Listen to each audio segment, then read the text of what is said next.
आज कोणती मीटिंग आहे?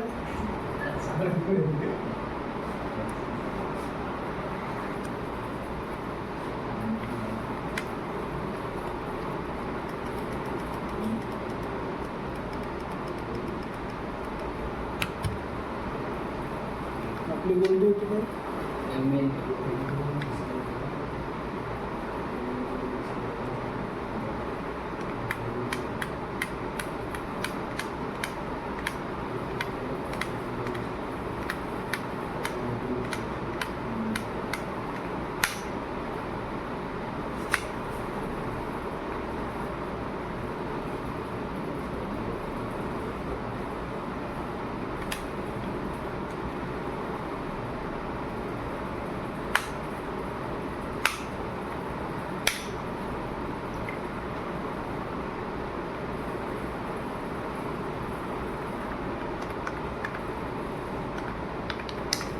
ठीक आहे, आता फॉर्म्युलाच घेऊन राहिलो आपण. आता याच्या डॅशबोर्ड झाली हे वाली आपली आयडिया आला कस्टमाइजमध्ये. एक लास्टवाली डॅशबोर्ड आलेली आहे पिवटवाली, ती घेणार आपण. बरं तर ही घेतली होती आपण डॅशबोर्ड. ठीक आहे, ट्राय केला आहे थोडा जमले नाही? तुम्ही नाही केला? गॅपच होता रे कुठे. ठीक आहे, तर आता आपण घेऊ आता फॉर्म्युलेस. आता कॅटेगरी वाईज घेतो आपण. शिकायचे आपल्याला खूप सारे फॉर्म्युलेस. मी ते काय करतो, टायटलच ऑल फॉर्म्युले देतो. बरोबर.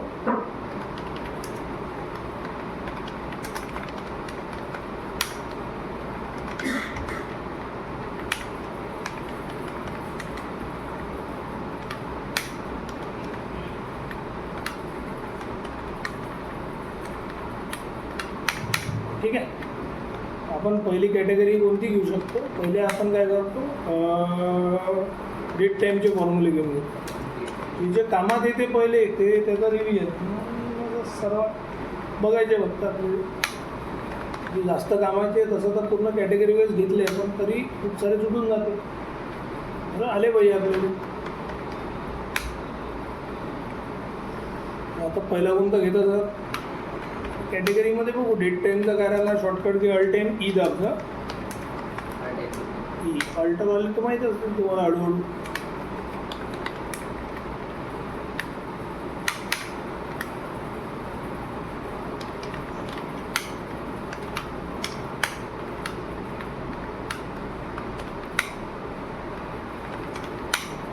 ठीक आहे, फॉर्मॅट घेऊन घेतो मी.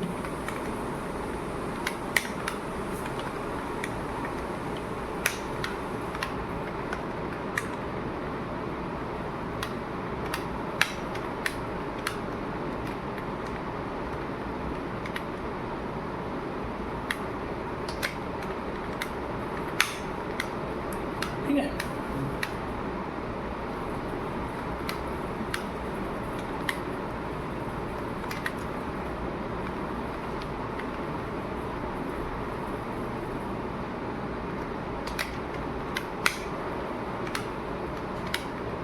आता कसं सर शिकायचं आहे?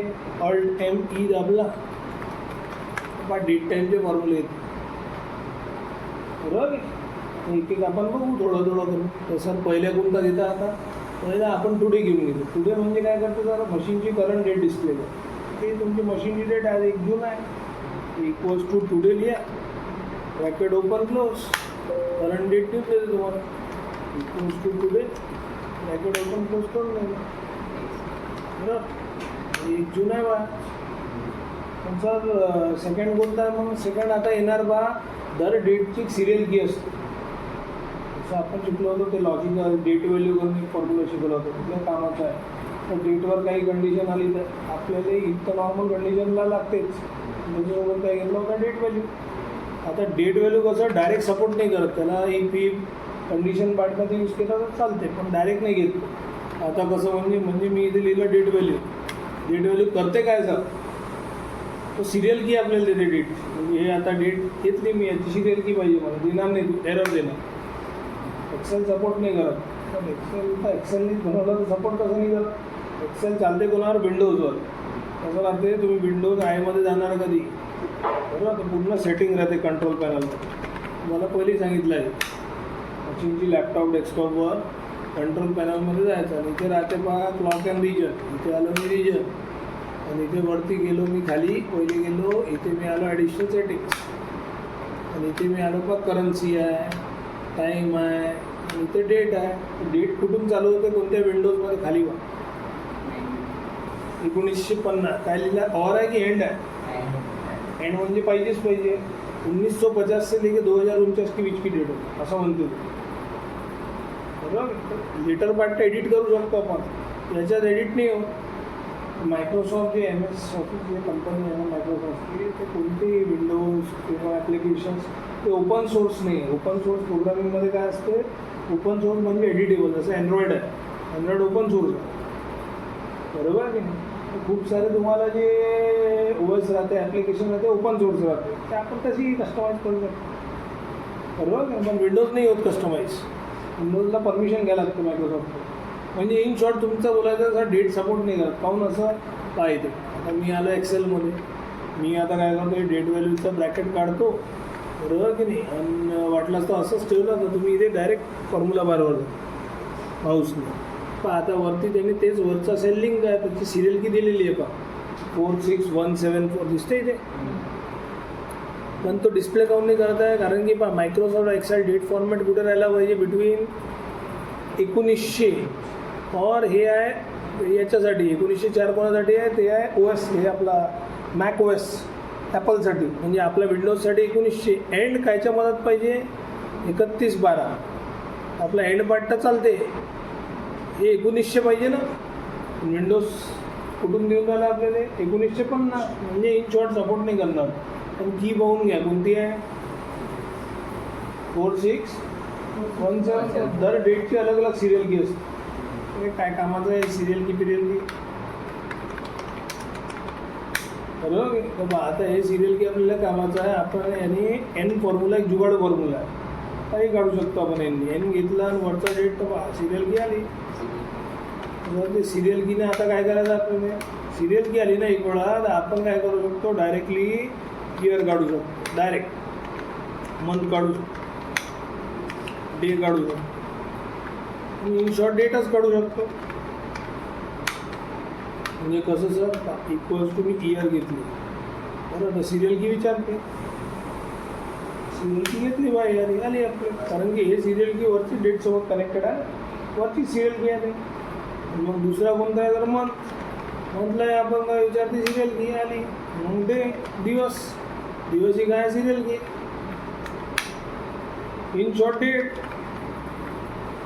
इयरही आहे मंथही आहे डेही आहे. झालं मग असं मी जर हे तर तुम्ही टुडे लिहिलं हे तर फॉर्म्युला आहे बा टुडेचं होता. आता कोणी म्हणणार 11/25 किंवा 11/12/2023 याला आता फॉर्मॅटमध्ये कन्वर्ट ऑटोमॅटिक कन्वर्ट झाले होतं. असं तुम्ही ऑफिसमध्ये बसलेले आहे आणि तुम्हाला इथे रँडमली खूप सारे डेट्स दिलेले आहे सॅम्पल एक्झाम्पल. इथे तुम्हाला रँडम डेट 1/4 काही टाकला आपण 22 31 मार्च 26 किंवा 25 काही टाकून द्या. कंट्रोल आणि AD कंट्रोल शिफ्ट हॅश येतेच तुम्हाला ओके ना. कॉपी करून व्हॅल्यू. आता तुम्हाला कोण काय म्हणणार याच्यातून इयर अलग करून द्या, मंथ अलग करून द्या, डे अलग करून द्या बरं. किंवा डायरेक्ट असं लिहितो मी डे मंथ इयर कसंही अलग करून द्यायला सर्वांना. मग आपल्याला सिरियल की लागणार ना, डायरेक्ट नाही करणार तो इक्वल्स टू एन घ्यायचा जुगाडू बाजूमध्ये कंट्रोल D बरं. आणि कोणाला हे एन दिसला नाही पाहिजे हे काय करता सिलेक्ट करता कंट्रोल 1मध्ये जायचं कस्टम आणि याला हाईड करून द्या 3 वेळा सेमिकॉल. कोणताही फॉर्म्युला काही डेटा हाईड करायचा 3 वेळा सेमिकॉल हाईड झाला तो. आता इथे मी घेतला डे आला आपला डे. इथे मी घेतलं मग समोरचा व्यक्ती म्हणणार बा तिथे काही आहे नाही पण फॉर्म्युला कसा वर्क करून राहिला बरोबर की नाही. कारण दिसून तरी राहिला म्हणे काही वरती ब्लँक आहे पाहिजे इथे एन दिसते फॉर्म्युला पण हाईड करून दे आपण. समोर तुम्हाला शिकवणार मी फॉर्म्युले कसे हाईड करतो प्रोटेक्शन वगैरे. आता आपलं काम झालं बा कंट्रोल D केलं तर आपण याचं झालं बा कोणता निघालं. आता कोणी म्हणणार बा हे दिवस कोणता आणि हे कोणता तर कंट्रोल 1 येते तुम्हाला फॉर्मॅट कस्टममध्ये. आपण बाई दिवस अशी काढू शकतो गुरुवार आहे महिना आहे आणि मग आपला वर्ष आहे. वर्षात नाही देत ते. असं राहिलं ना मग तुम्हाला ते टेक्स्ट फॉर्म्युला शिकवलं होतं, फॉर्मॅट कन्वर्ट शिकवलं त्याच्यात डी आहे. हे तर होऊन झालं इंडिव्हिज्युअल केलं.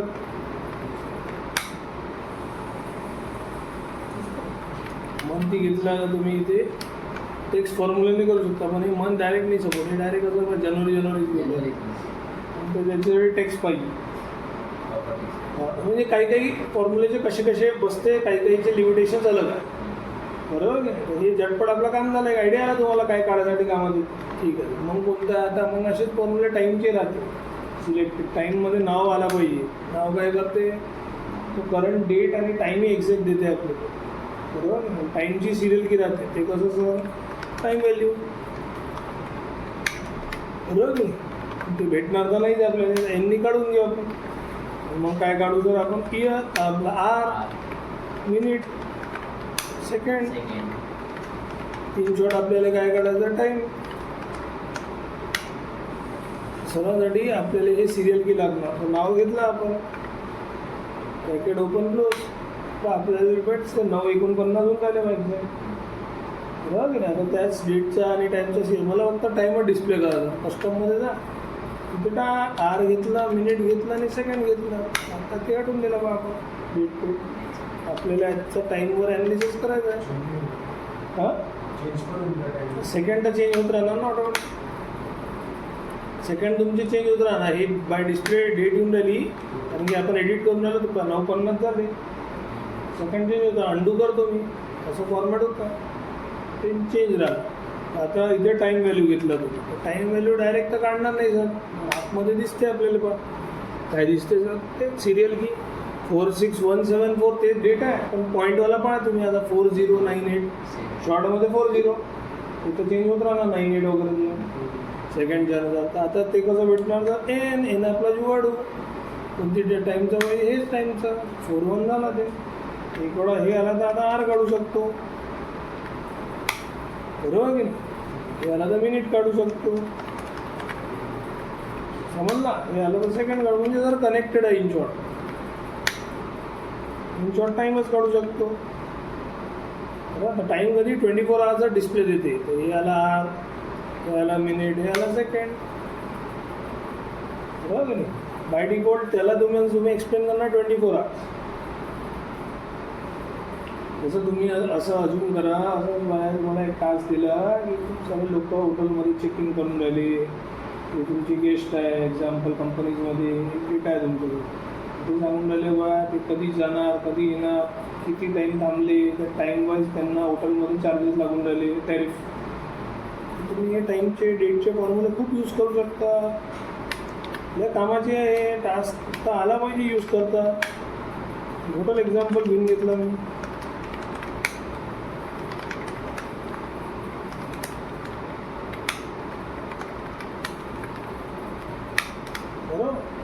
बरोबर लिहिलं, सिरियल नंबर काही टाकला मी, हॉटेलचे नाव सॅम्पल टाकून देऊ आपण. म्हणजे आपण नेम ऑफ द गेस्ट. बरोबर. आणि त्यांची चेकिंग डेट कोणती राहणार बा, आले कधी, चेकआउट कधी राहणार बा, कंट्रोल आर कधी, चेकआउट डेट.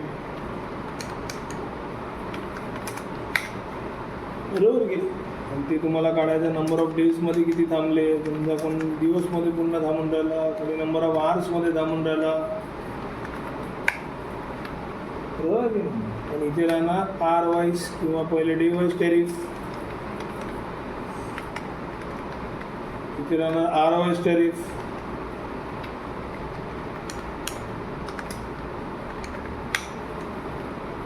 समजून राहिलं काही काही. बरोबर. आणि मग इथे मग फायनल आता इनवॉइस बिल, इनवॉइस टॅक्सेस जे राहणार त्यांचे, मग फायनल अमाऊंट. असं सॅम्पल डेटा टाकून दिला आपण. बरोबर की नाही.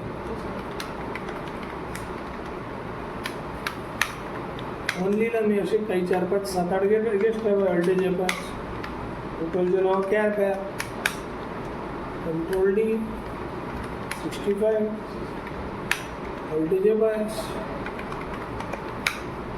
बरोबर. आता सर कॉपी करून याला पहिले काय करू, पहिले याला F2 करून कॉपी करतो, इथे टाकून देतो. बरोबर. याला आता काय करू, कॉपी करून व्हॅल्यू इथे 97 लिहून देतो. स्मॉल ABCDसाठी व्होल्टेज बायस. काही ना काही पाहिजे की एस टी नाव लॉगर आलं. बरोबर. कॉपी करून व्हॅल्यू चेक इन डेट आणि टाईम कसं आपल्याला एकच समजा डेटही लिहायचं आहे, समजा एक्झाम्पल टाईमही लिहायचं. ते कसं करू सर, ते 24 आवर्स घरी घेते ते. आता मी काय करतो, आता कोणती डेट टाकतो, आजची काय आहे 1 जून. समजा ते 31/5 आले, 2026 चालू स्पेस बार दाबतो, आपल्याला 24 आवर्स बाय डिफॉल्ट राहते. तर 18:35 आले, सेकंड नाही टाकलं. व्होल्टेज OW करता राईटमध्ये गेली पाहिजे डेट. जे डेट राईट जाते ते तुम्हाला बेसिक शिकवलं होतं पहिला दिवस. नंबर कधी कुठे गेले पाहिजे म्हणजे बरोबर सपोर्ट करून झालं डेट. किती लिहिलं मी, 1 जून 2026 आले, 4:45 आले, बरोबर घेऊन झालं. 2 तारीखला कोणी आले, 2/6/26 आणि 6:30 आले. 6:30 म्हणजे सकाळचा राहणार. 24 घंट्याचा घडी आहे ना. 18 म्हणजे झाला संध्याकाळचा. 6 म्हणजे पहिले 12 तास जे राहणार ते सकाळचे. जर आता कसं आता आले ते 4ला, असे मी आता काय करतो, एक वाढून घेतो. व्होल्टेज बायस असं वाढले बा असं सॅम्पल. आणि इथे काय केलं त्यांनी, हे जे डेटा आहे ते 3 वाढून देतो. 3 दिवस थांबले control D. Voltage OW data तर काही येऊ शकतो. बरोबर की नाही. असं थांबलेलं आहे बाय. कोणी असं 3 दिवस थांबले, हे थांबले, तुम्हाला लॅब्स काढायला. लॅब्स किती दिवस थांबले बा सॅम्पल. हा चेकआउट जेवढा आहे त्याचं तुम्ही चेक इन झालं झटपट. दिवस आले सर. चला जे 3च आहे. आता तुम्ही चेंज करणार बा 6च्या बद्दल तो सॅम्पल मी व्हॅल्यू बनवून देतो आहे ना. Control C control value. आता तो 6ला आला होता, 3ला आला होता आणि 4लाच गेला. आता R चेंज होऊन जाणार म्हणजे दिवस. जर घंटे थोडी चेंज होऊन झाले. 6:30ला आला होता पण तो समजा 6:30ला न जाता सकाळी गेला तो एकदम 9:30ला. जास्त चेकआउट केला, जास्त टाईम. मग एवढे दिवस त्याच्यात ॲड आहे, एवढे घंटे ॲड झाले ना. जर आपल्याला आरचं कॅल्क्युलेशन थोडी भेटून राहिलं मग. इथे असंही राहते ना, जसं हॉटेलमध्ये थांबलं 1 तास तुम्ही एक्स्ट्रा घेऊन घ्या बा चेकआउट करायसाठी. फटफटवर त्याचे नाही ना, तुम्ही थांबलेलं 4 तास 5 तास एक्स्ट्रा. आमचं अर्धा दिवसचे बिल आलं समजून आलं की नाही. आता मग आपल्याला RG काढायचे, तर कसं काढू सर, ते सेम करा. ॲज सेम दिस मायनस दिस कंट्रोल D. ते तर सेमच आलं सर. हा ना. कंट्रोल 1 करून आता आरमध्ये पाहिजे आपली. इथे कस्टममध्ये जाऊन मी काय करतो, अँग्युलर ब्रॅकेट घेतो आणि ते R लिहितो H. आणि इथे टाकला मी कोलन देऊन मिनिट. आले आपले 72 घंटे. बरोबर की नाही. 27 घंटे 3 दिवस तर 72च राहणार ना. 24च्या बद्दल एक एक्स्ट्रा थांबला बा 3-1 तास. हे खिलाडी 6 तास 30ला आला होता आणि 10:45ला गेला. एक्झॅक्ट आपल्याला भेटते ना बा. 76 घंटे 15 मिनटं थांबलेला आहे आपल्या हॉटेलमध्ये. समजून झालं की नाही काय बोलून राहिलो. आता day wise tariff. Day wise tariff काही टाकून द्यायचा. भाडा आपण टाकला 2000 ते आता पर डेचा 4000 रुपये रूमचा. आता टेरिफ जर आपला अमरावतीचा वाटतं. बरोबर. Control value, control shift $. R wise tariff करा. R वाईज कसं राहणार, तर याला आपण भागिने किती 24 तास. Control D. आता ते आपले याचे पैसे एक्स्ट्रा घेणार की नाही एक खिलाडी करून, कारण की डी वाईज थोडी कॅल्क्युलेट होणार ते पॉईंटमध्ये किती आहे. म्हणून आता R वाईज आहे ना आपल्याजवळ. आता इनवॉइस कसं पर डे एवढंच आहे, याचे नंबर 1. याला आपण कसं करू सर, कंट्रोल 1 कस्टम. बरोबर की नाही. आणि इथे पहिले किती होऊन झालं बा 130 आहे. 72 घंटे थांबले ना ते. एक दिवसचा एवढा आहे. बरोबर की नाही. याला आपण काय करू, कंट्रोल 1 आणि यालाही सेम फॉर्मॅट. कस्टममध्ये जाऊ आणि हां DD हो ना. 1 दिवसाचे एवढे आहे. नाही ऑफिशियल किती आला पाहिजे 30 इंटू समजा 3 दिवस. आपल्याला 9,378 रुपये पाहिजे ना. आता हे आहे हो ना, हे आहे, याला आपण नंबर ऑफ आवर्स केला ना. आता आपण याला जनरल करू. जनरलमध्ये नाही घेतलं. ठीक आहे, आपण याचा फॉर्मॅट काय घेतला होता? नाही, याचा फॉर्मॅट काय? RR मिनिट आहे ना.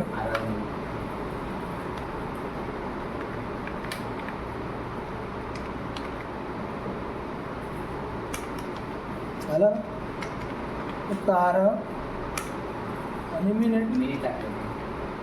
बरोबर आहे. पॉईंट नाही टाकला तर चालते, मग ठीक आहे. आला आहे ना पॉईंट, नाही point two point control D हे चला. याचे पण आपण DYची तुम्हाला कॅल्क्युलेट करून साईडमध्ये जातो. याचं तर बरोबरच होता, याचंही चेक करून घ्या. समजा DY राहिला असता तर किती राहिला असता बघा कॅल्क्युलेशन. बरोबर. आणि इथे तुम्ही पहा, इथे तुमचा DY जाणार तर तो काय करणार, पॉईंटमध्ये असं येऊन राहिलं 8,149. पण याच्यात परत तुम्हाला तसं नाही दिसून राहिलं, बाय डिफॉल्ट मल्टिप्लाय होऊन राहिलं. पण इथे R to R कॅल्क्युलेशन भेटले ना आपल्याला. आपण R वाईजच बिल बनवलं दिसते, म्हणजे कन्फर्म करून राहिलो की बरोबरच आहे ते कॅल्क्युलेशन. हे इंटू हे डायरेक्ट DY. तरी पण हे जे आपण काढलं ते R to R आहे. फक्त याच्यात ॲडव्हान्टेज काय झाला, आपल्याला बोलता येते बा समोरच्या व्यक्तीला की भाई तुम्ही एवढा तास एक्स्ट्रा थांबले तर त्याचे चार्जेस ॲड केले. तुम्ही एक्झॅक्टली एवढे घंटे एवढे मिनिट टाक, एक्सेलची शीटमध्ये मेंटेन होते. बरोबर की नाही. डायरेक्ट DY मल्टिप्लाय केला असता तो पॉईंटमध्ये आपल्याला घंटेच नाही माहिती आहे ना. इथे तर तुम्हाला दिसून राहिले एवढे घंटे. समजा एक घंटेचा कॉलमच नसला असता मग तो डायरेक्ट दिस इंटू दिसच केला असता की नाही. पॉईंटमध्ये कॅल्क्युलेशन असताना समोरचा केस विचारणार मी किती तास थांबलो बा, तुम्ही थांबले होते वरचे ते टॅक्स नाही आहे. हे तर मी असं क्रॉस चेक करायला हे आकडा बरोबर आहे का. आता टॅक्स तर काही नाही आहे. टॅक्स लागते काय, लक्झरी टॅक्स आता कमी झाला, आता ते 5%वर आला. म्हणजे जशी तिकीटवर आपण जातो ना पिक्चर बघायला, 100 रुपयापेक्षा कमी राहिला तर त्याच्यावर काही आपल्याला GST नाही, 5% GST याचा तिकीट. 100 रुपयाच्या वरची तिकीट घेतली तर 18%. 100 रुपयामध्ये कुठे भेटते, सोडली थिएटरमध्येही भेटते. म्हणजे तुम्ही बाय डिफॉल्ट 18% GST देऊन जाईल. तसंच हॉटेलमध्ये 1000 रुपयाच्या वरचा लॉजिंग घेतला त्याच्यावर बाय डिफॉल्ट टॅक्स तुम्हाला 18% येईल. म्हणजे याच्यावर टॅक्सेस किती राहणार, 18%. 1000 रुपयाच्या वरतीच आहे आपलं बरोबर. 18% वाढून जाणार आहे. बरोबर की नाही. कंट्रोल डी याला आपण अजून कन्वर्ट करू. सेम फॉर्मॅट घेऊन घ्या. Control C control V format same होऊन जाते टॅक्सेस. बरोबर ना. हे क्रॉस चेकही करू शकता नॉर्मल. पहा हे होता आपला दिस DY. याचं किती येणार बा टॅक्स, 18%. बरोबर आहे ना ते 16,1688. बरोबर झालं. मग पहिल्यांदा काही एवढं यायचं नाही आणि हे ॲड करून घ्या झालं बा. एवढे पैसे द्यायला लागते बा 11,000. जी त्यांचे म्हणजे तुम्हाला फक्त हे सांगायचं होतं यांची यूज येते, डिपेंड करते कसं डेटला यूज करतो. काही एक्झाम्पल देऊ शकते वर्किंगमध्ये. हे काढून द्या, ते असं काढून घ्या, हे रिपोर्ट बनवून घ्या. आपला दिमाग थोडाफार चालला पाहिजे. असे फॉर्म्युलेज एक्झाम्पल घेतलेलं आहे. समजलं की नाही. जसा डेट आणि टाईमची यूज आपल्याला एक आयडिया आला. बाय डिफॉल्ट 24 आवर्सच देते आरमध्ये. डेट आणि ते राईटमध्ये गेलीच पाहिजे. तर हे तर झालं. आता मेन पूर्ण लाईनने घेऊन घ्या तुम्ही. डेट झाला, डेट व्हॅल्यू झाला, डे झाला. डेज तर काही कामाचं नाही, लोकच आहे. डेज म्हणजे नंबर ऑफ डेज. तसंही भेटते. जर समजा मी आता जॉईन केला 1 जूनला आणि आता 4 जून आहे, किती दिवस झाले ते आपले देशी दिमागने काढू शकतो. पण दिस महिन्यात दिस तसंही काढते सर डेजनी. स्टार्ट एंड डेट पहिले विचारते आणि स्टार्ट डेट. ठीक आहे. मग कोणतं आहे आपलं अल्टेमी डेज 360. हे खूप कामात येते. ते कामात येते कंपनीजमध्ये सॅलरीज वगैरे कॅल्क्युलेट. कारण की जे US बेस आहे किंवा जे MNC कंपनी आहे ते महिन्यात 30 दिवसच पकडते पेआउटचं. कोणती MNCमध्ये असं नाही अरे यार हे महिना 31चा आहे तर आपल्याला पगार जास्त येणार, हे महिना 28चा पगार कमी येणार. ते कॅलेंडर इयर फॉलोच नाही करत. कॅलेंडर इयरमध्ये 365 येते, 66 येते, ते फॉलो नाही करत. त्यांचं कसं कन्सेप्ट आहे, आम्ही तुम्हाला 30 दिवसाचंच कॅल्क्युलेशन देऊ. 30 डेज म्हणजे मी 1/5/2026 मेचा महिना आहे आणि मी समजा 1 जूनपर्यंत काम केला तर तुम्हाला 30 दिवसाचाच पेआउट भेटणार. तर काहून मी तर 31 दिवस काम केलं मेमध्ये नाही त्यांचं 30च राहते ना. तर त्यांचे कोणतेही कॅल्क्युलेशन जे फॉर्म्युलेज राहणार ना ते डेज 360मध्येच राहतात. हे आहे स्टार्ट डेट, हे आहे एंड डेट. हेच तुम्ही देशी दिमाग लावला असता की बाई हे आहे आपली एंड डेट, हे मायनस केलं स्टार्ट डेट तर 31 दिवस काढला. आपलं देशी दिमाग आहे, याच्यात जमून गेलं ते देशी साधा होतं. असं म्हणजे मी सर 1/4/25 ते समजा मी 1/4/26 जॉब केला, पूर्ण 360 दिवस जॉब केला. अरे सर मी तर 365 दिवस केला. तर ते तर तुमचं आहे ना कॅलेंडर इयर, त्यांचे कॅल्क्युलेशन काय म्हणणार की तुम्ही 360 दिवस केला बा. स्टार्ट डेट हे होती, एंड डेट हे आहे बा. हे आपला देशी दिमाग म्हणते बा हे एंड डेट मायनस हे स्टार्ट डेट. कॅल्क्युलेशनमध्ये फरक होऊन जाणार ना सर्व शीटमध्ये बाकीचे हिसाब केले. कळलं का? कामात येते असं नाही आहे, कामात नाही आहे, कामात येते. मग कुठं आहे sir E date. E date काय करते, डेटला तुम्हाला मंथ्समध्ये इन्क्रीज करून देते. ई म्हणजे इन्क्रीज करते तो बाय डिफॉल्ट. म्हणजे कसं समजा जो आहे आता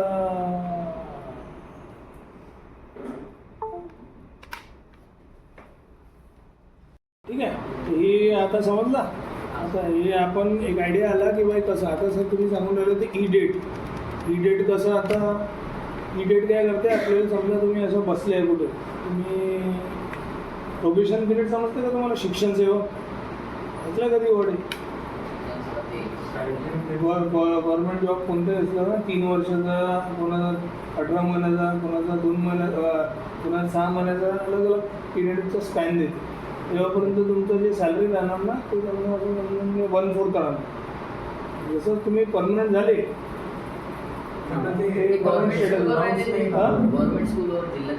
नाही सर्व स्कूल्स कॉलेजेस MSCB जे आता प्रायव्हेटायझेशनमध्ये पहिले जे आहे ते सर्वांना लागू आहेत. CA करते कोणी तर त्याला 3 वर्ष आर्टिकलशिप आहे, जॉब करते तर त्याच्यात 2 वर्ष आर्टिकलशिप, डॉक्टरसाठी 3.5 वर्ष आहे प्रोबेशन पिरियड. सर्वांचा अलग अलग प्रोबेशन पिरियड राहते, डेटा अलग अलग राहते बरोबर. तेव्हापर्यंत तुम्हाला पगार खूप कमी भेटते 1/4. मग ते ऑटोमॅटिक ते DAP ॲड होते तुमच्या ह्याच्यात. आता कसं आहे समजा तुम्हाला एक डेटा दिलेला आहे बरोबर की इथे सिरियल नंबर आहे बरोबर 1 आहे, काहीतरी डेटा आहे व्होल्टेज ऑफ फॅश, ती त्यांची जॉईनिंग डेट होती आणि ते यांना मंथ्समध्ये प्रोबेशन पिरियड आहे बरोबर. पी लिहिलं मी, जॉईनिंग डेट काही टाकली मी रँड बिटवीन बरोबर 1/4/17, 31 March 22. Control D, control shift आणि hash, control C copy, control value months टाकले रँडमली 18 ते 36 अलग अलग मंथ आहे प्रोव्हिजन पिरियडचा. आता तुम्हाला ते काय विचारून राहिले की बा आता समजा तो जॉईन झाला आहे 3 एप्रिल 21ला, तर 32 महिन्यानंतर कोणती डेट होणार त्याचा प्रोबेशन पिरियड संपणार कधी.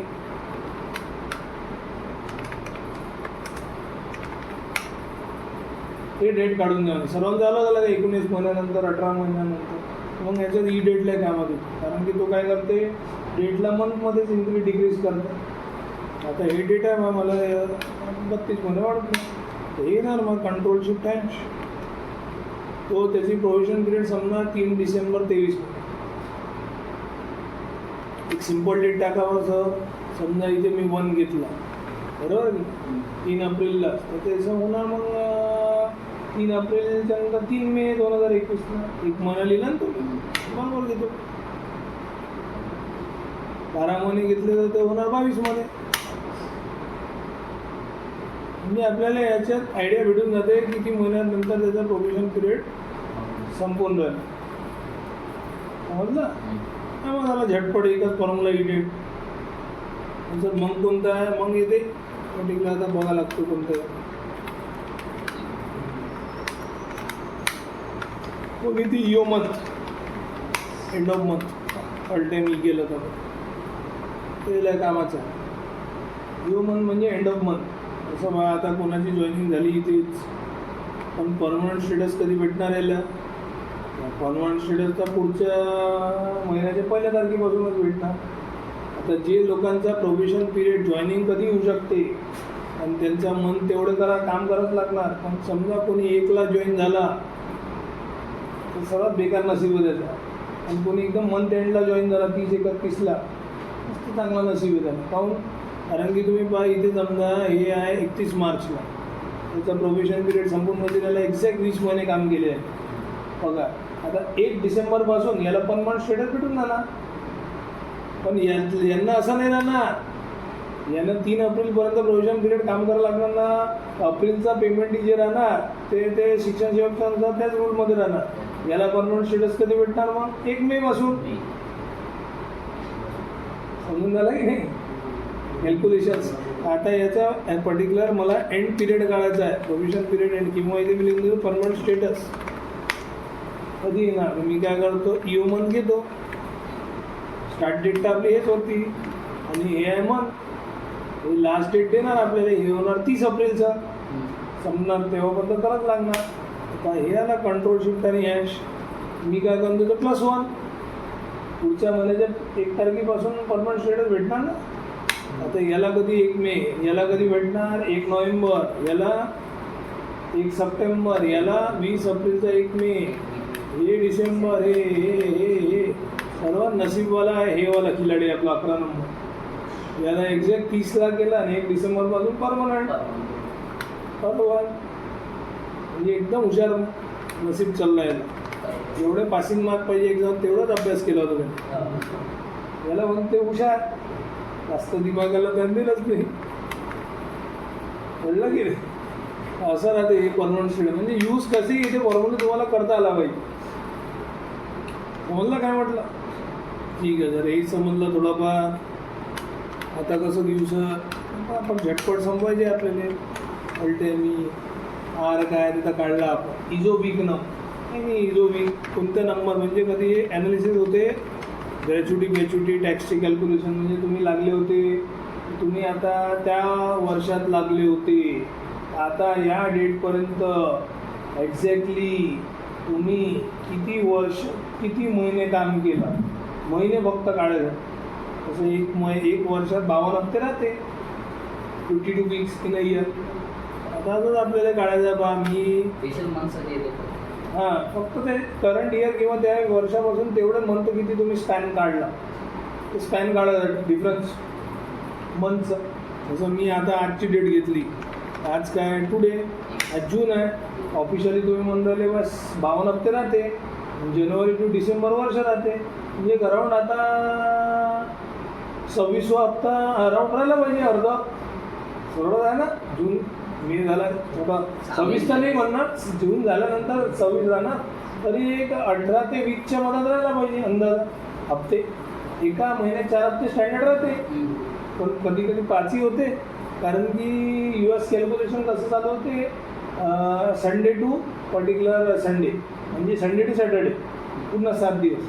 आपल्याकडे असं नसते. आपण काय म्हणतो, अरे बा सोमवार आला रे बा आज पहिला दिवस वर्किंग.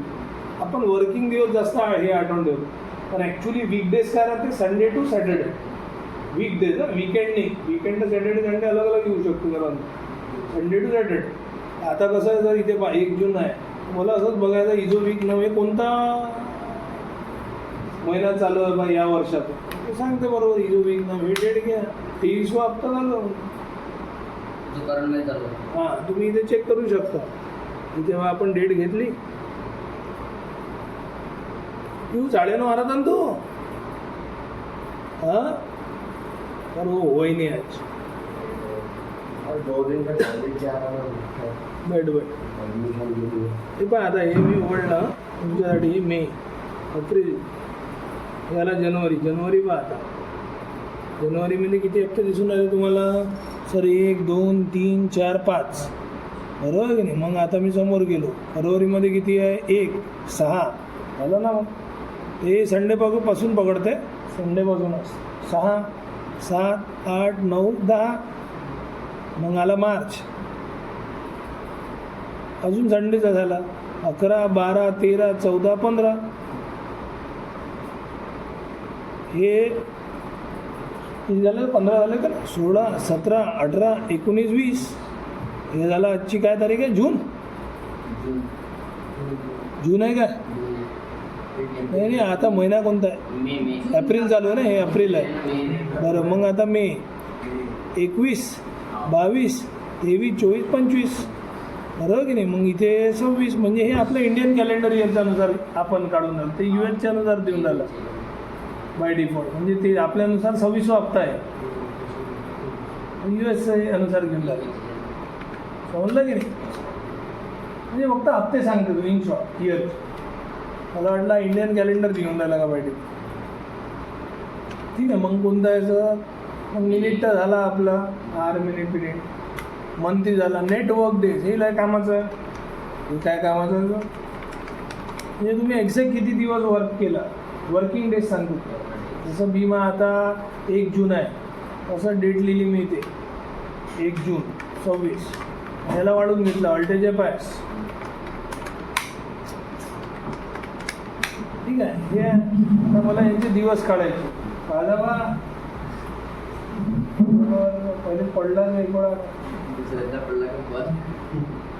ठीक आहे. आता इथे काय करतात, टेक्स्ट घेतला किंवा तुम्ही डायरेक्ट डे घेऊ शकता. डे घेतला हे. पण आता बा दिवस आला, तर दिवस मला असं नाही पाहिजे. DDT हे संडे आहे, तर ही बाय डिफॉल्ट USचाच डेट आहे. तर US जर Monday to Friday working, Saturday Sunday सुट्टी. बाय डिफॉल्ट MNC आहे ते कल्चर. आता म्हणजे 1 तारीख जे आहे, आज संडे आहे. 1 जूनला संडे काऊन दाखवून राहिलं? तिकडचं काय आहे, पूर्ण वर्ल्डचं जातं ते थोडे जाते. तेच समजलं. संडे थोडी आहे, मंडे आहे ना.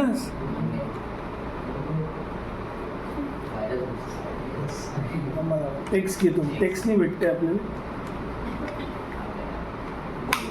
आला. ठीक आहे. हे आला बा मंडे. आता ऑफिशियली आपण काय करू, हे आपलं आहे बा समजा. तर आपल्याला आता कसं आहे की Monday is a working day. हे किती दिवस होऊन राहिले वर्किंग? 5. अजून मी हायलाईट केला, हे आता वर्किंग आहे. म्हणजे समजा एक्झाम्पल कोणी 1 जूनपर्यंत, 1 जूनला जॉब चालू केला, पण त्याने वर्क केलेलं आहे समजा आता 14 जूनपर्यंत. किती दिवस काम केलं त्याने? 10 दिवस. तो सांगून देणार. मग मी इथेही काढतो, कुठेही काढू शकता नेटवर्क डेज. त्या कामाचं आहे. स्टार्ट डेट होती 1 जून, मी काम केलं बा एक्झाम्पल 14 जूनपर्यंत. मी किती दिवस काम केलं? तर तुम्ही 10 दिवसच काम केलेलं आहे. असे समजा तुम्ही 2022ला लागले होते कंपनीमध्ये, आणि समजा त्यांना बघायचं आजपर्यंत तुम्ही किती दिवस काम केलं, वर्किंग डेज. तिथं झटपट काढून घेणार ना मस्त. हे आहे बा 22, आणि तुम्ही आजचा दिवस आहे समजा एक्झाम्पल 1 जून. तुम्ही 1027 दिवस काम केलेलं आहे सॅटर्डे संडे सोडून. तुमची ग्रॅच्युटी वगैरे राहते, बरोबर की नाही? त्यांचे कॅल्क्युलेशन लॉंग टर्म रिटायरमेंटचे म्हणतो आपण, बरोबर की नाही? एम्प्लॉईजला दिलं जाते ते year, number of years of service, त्याच्यात वर्किंग डे पकडला जातो. मग झटपट येऊन जाणार कॅल्क्युलेशन. त्यांना शनिवार रविवार तर ऑफर होता ना, या दिवशी तुम्हाला वर्किंग डे त्या दिवशी यायला लागणार. सुट्टीचे दिवसचे पैसे तुम्हाला काही PF मध्ये नाही भेटत आणि ग्रॅच्युटीमध्ये नाही भेटत. बेसिकच काढून जाते. ओटी त्या महिन्याचं स्पेसिफिक राहते. म्हणजे हे जे PF राहते, प्रोव्हिडंट फंड्स, ह्याची ग्रॅच्युटीज वगैरे राहते, सर्व बेसिक सॅलरीवर राहतात. बेसिक पूर्ण अटेंडन्सवर राहते. एकही दिवस विदाऊट इंटिमेशन सुट्टी मांडली गेला. आजकाल तर कंपनीजचा, फॉरेन कंपनीज किंवा इंडियन कंपनीचा ट्रेंड काय आहे माहिती आहे का तुम्हाला? तुम्ही सुट्टी मारायला चालते, पैसे नाही कटणार, पण तुम्हाला त्या हप्त्यात जेवढे घंटे आहे तेवढे वर्क करायला लागणार. समजलं? म्हणजे जर समजा तुम्हाला वर्किंग आज एका हप्त्यात समजा 8 तास आहे, 1 दिवसचा 8 इंटू पर्टिक्युलर समजा 5 किती झाला? 40 तास. ते 40 तास तुम्ही कसंही कंप्लीट करा. खूप सारी कंपनीमध्ये वर्क फ्रॉम होम आहे, तर ते तुम्ही शनिवारी कंप्लीट करा, लॉग इन करून वर्क करून घ्या. तुम्हाला OT काही नाही भेटणार. त्यावर जसं 40 तास झाले त्याच्यानंतर तुम्हाला काम कर त्याची परमिशन घ्यायला लागते. कंपनीला रिक्वायरमेंट आहे का पण तुम्हाला 40 तास म्हणजे तुम्ही फ्रायडेलाही मी फिरायला चाललो आहे परिवारासोबत फॅमिलीसोबत तर शनिवारला मी तेवढा टाईम काम तेवढे घंटे केले नमस्कार लॉग इन लॉग आउट करून आपला सॉफ्टवेअरवर एंट्री करून दिली रिपोर्टिंग ॲनालिसिस टाकून दिला झाला फ्रायडेला फिरून आलो आपण.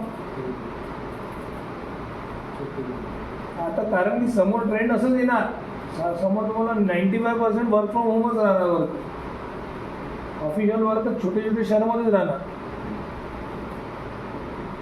आता हे 70 कारण की मोदीजी म्हणून राहिले ना तुम्ही बघितलं नाही का एवढं वर्क फ्रॉम होम करा एवढा पेट्रोलचा यूज कमी करा कन्व्हिनियन्स कमी करा कारण की ते पब्लिक ट्रान्सपोर्टमध्ये गेला पाहिजे ना तेवढं पेट्रोल तुम्ही यूज करून राहिले झाले फिरायला चालतो मी गडबड होऊन जाणार ना.